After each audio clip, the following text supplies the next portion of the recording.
حضرت امام حسین یہاں سے چلتے ہیں، ابھی راستے میں ہی پہنچتے ہیں کہ یہ خبر آتی ہے کہ کوفے والوں نے بے وفائی کر دی، حضرت مسلم بن عقیل رضی اللہ تعالیٰ عنہ کو شہید کر دیا گیا، نعمان بن بشیر معزول کر دیے گئے، ابن مرجانہ ابن زیاد وہاں متعین کر دیا گیا جو سخت گیر شخص تھا، اور اس نے لوگوں کو ڈرایا دھمکایا اور کوفے کے لوگوں کے دل بدل گئے اور وہ بیتیں توڑنے لگے۔ وہ منظر مسجد کوفہ کا کتنا دلگداز تھا، جب امام نماز کے لیے کھڑے ہوئے تو 40,000 لوگ آپ کے پیچھے تھا، جب سلام پھیرا اور امام نے دیکھا کہ پیچھے لوگ نہیں ہیں، پھر لوگوں نے اپنے دروازے بھی بند کر لیے۔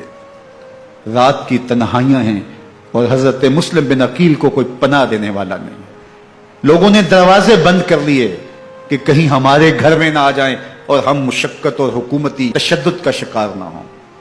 کتنا دردناک لمحہ ہے حضرت مسلم بن عقیل رضی اللہ تعالیٰ عنہ پہ، اور پھر حضرت مسلم بن عقیل بے دردی سے شہید کر دیے جاتے ہیں۔ آپ ابھی راستے میں ہیں، یہ ساری کہانی پہنچتی ہے کہ حضرت مسلم شہید کر دیے گئے اور بے دردی سے شہید کر دیے گئے، وہ جنہوں نے خط لکھے تھے کہ ہم آپ کے ساتھ ہیں اور ہم منتظر ہیں، چشم بڑا ہیں، آپ کے قدموں کی چاپ سننے کے لیے بےتاب ہیں، آج انہوں نے بیتیں توڑ دی، 40,000 کوفی منحرف ہو گئے۔ مسجد کوفہ کا وہ منظر کس قدر روح کو تڑپا دینے والا تھا۔ ہم پچھلے سال عصر اور مغرب کے درمیان جب کوفہ پہنچے تو سورج ڈوبنے کے قریب تھا۔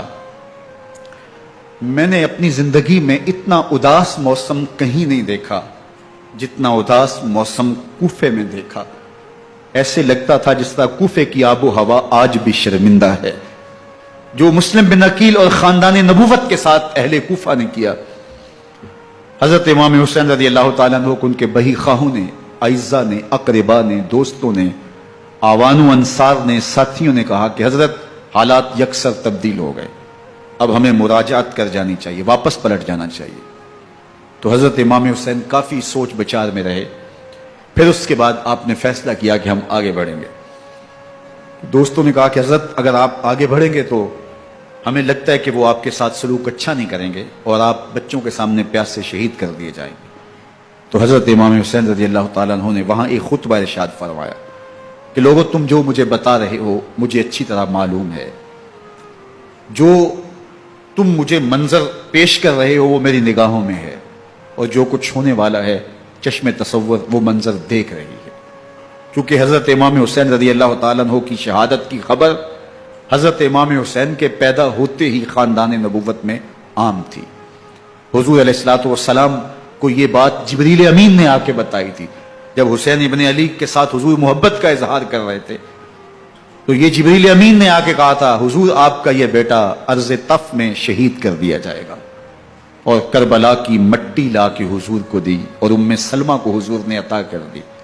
حضرت ام سلمہ کہتی ہیں کہ ایک دن میں سوئی تو خواب دیکھا کہ حضور کے مبارک بال بکھرے ہوئے ہیں اور سخت پریشان ہیں، تو میں نے کہا کہ حضور آپ کی یہ کیا حالت ہے؟ وَبِيَدِهِ قَارُورَةٌ، اور حضور کے ہاتھ میں ایک شیشی ہے، فیہا دمن، جس کے اندر خون ہے۔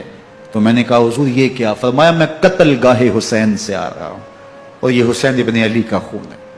تو کہا 10 محرم کا دن تھا، دوپہر کا یہ منظر تھا، میں کیلولہ کر کے اٹھی، جب میں نے دیکھا تو وہ شیشی جس میں کربلا کی مٹی رکھی تھی وہ خون بن چکی تھی۔ تو یہ خبر پہلے دی گئی تھی، یہ بتا دیا گیا تھا۔ فرمایا میرے دوستو جو تم مجھے بتاتے ہو میں اس سے بے خبر نہیں ہوں، یہ سب کچھ ہونے والا ہے، لیکن اس کے باوجود میں کیوں جا رہا ہوں؟ تو آپ کا ایک تاریخ ساز جملہ ہے جو کربلا کے فلسفے کو ہمارے سامنے رکھتا ہے کہ یہ اتنا بڑا امتحان کیوں دیا۔ حضرت امام حسین رضی اللہ تعالیٰ عنہ نے فرمایا وَلَكُمْ فِيَّ أُسْوَةٌ، میں اس لیے جا رہا ہوں قیامت تک ظلم، جبر اور ناانصافی کے خلاف کھڑے ہونے والوں کے لیے کوئی نمونہ تو ہو۔ میری زندگی قیامت تک ظلم، جبر اور استحصالی نظام کے خلاف کھڑے ہونے والوں کے لیے نمونہ ہے۔ تو حضرت امام حسین رضی اللہ تعالیٰ عنہ نے حق اور باطل کے درمیان ایک سرخ لکیر کھینچ دی اپنے خون سے۔ اب حق اور باطل کا امتیاز کرنا مشکل نہیں ہے، کوئی باطل پہ اڑا رہے تو الگ بات ہے، لیکن امتیاز کرنا مشکل نہیں ہے۔ حدود بالکل واضح کر دی. اقبال نے یہاں کتنی خوبصورتی کے ساتھ اس مضمون کو نبھایا. سرخ رو عشق غیور از خون او، شوخی این مصرع از مضمون او، تا قیامت قطع استبداد کر، موج خون او چمن ایجاد کر. ایک جہاں آباد کر دیا، حق اور باطل کی راہیں اجال دی. اب لوگوں کو یزید کا چہرہ پہچاننے میں دیر نہیں لگتی. وقت کے ہر یزید کا چہرہ آسانی سے پہچانا جا سکتا ہے. یہ معرفت زمانے کو کروائی کس نے؟ حسین ابن علی نے کروائی رضی اللہ تعالی عنہ. تو حضرت امام حسین نے فرمایا کہ جو میرے ساتھ ہونے والا ہے میں اچھی طرح جانتا ہوں، لیکن میں اس کے باوجود آگے بڑھوں گا. پھر بڑھے اور کربلا میں جا کے خیمہ زن ہو گئے. 7 محرم کو پانی بند کر دیا گیا. پانی بند ہوا تو کھانا بھی میسر نہیں تھا. لیکن ذکر پانی کا ہوتا ہے اس لیے کہ کھانے کے بغیر انسان کئی دن کاٹ لیتا ہے، لیکن پانی کے بغیر گزر نہیں ہوتی. تو فرات کی نہر سامنے اپنی موجوں کے ساتھ چمک رہی ہے، لیکن ایک قطرہ آب بھی آل رسول کو نہیں دیا جا رہا.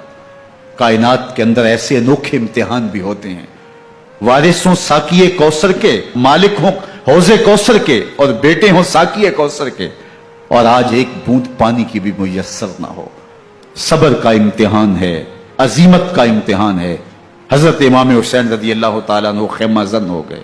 3 دن تک پانی بند رہتا ہے. 9 محرم کو رات کی تنہائی میں حملہ آور ہونا چاہتے ہیں، لیکن آپ نے کہا کہ ہمیں اللہ کے حضور عبادت اور ذکر کے لیے وقت دیا جائے. ساری رات ذکر میں گزرتی ہے، عبادات میں گزرتی ہیں. رات کے اندھیرے میں آپ چراغ بجھا دیتے ہیں. آوان و انصار کو کہتے ہیں کہ ان کی دشمنی میرے ساتھ ہے، انہیں میرا خون چاہیے.